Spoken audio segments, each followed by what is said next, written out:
The forest floor had seemed an easy shortcut, a way to shave hours off the hike. Now the sun dipped below the trees. Shadows grew long and twisted. John stopped, heart pounding. He was lost.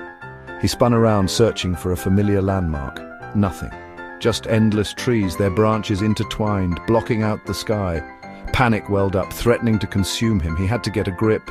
John took a deep breath, remembered what he knew: stay calm, find shelter, signal for help. He dug into his backpack, checking supplies: a compass, a flashlight, a half-eaten granola bar. Not much, but enough to start. The first order of business: shelter. Nightfall brought cold. He needed protection. The forest was a labyrinth of green.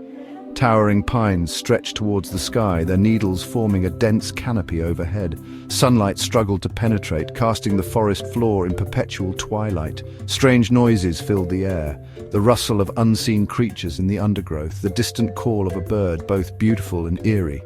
John pressed on, his senses on high alert. He found a fallen log, its bark covered in moss. A good sign. Moss usually grew on the north side of trees. John used his compass to confirm his hunch. Orientation, a small victory.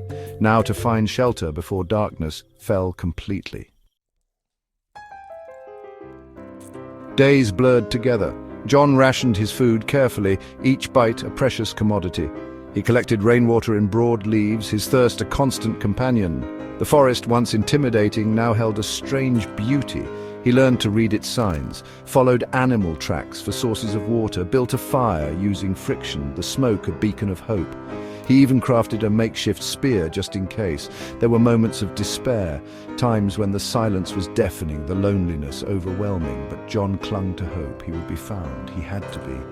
One night a rustling in the bushes sent his heart racing. A tiger emerged, its eyes glowing in the firelight. John stood his ground, spear in hand. The tension palpable.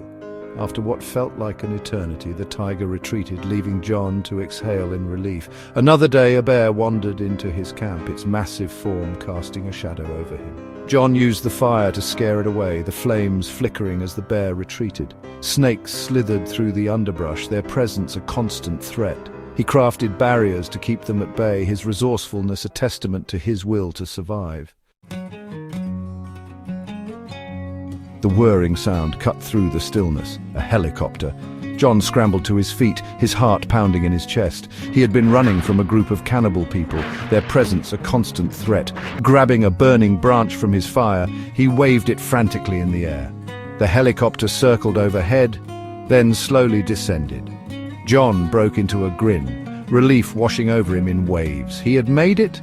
As the rescuers helped him aboard, John looked back at the forest. He had faced his fears, tested his limits, and emerged victorious. The experience had changed him, left him humbled and grateful. He was a survivor.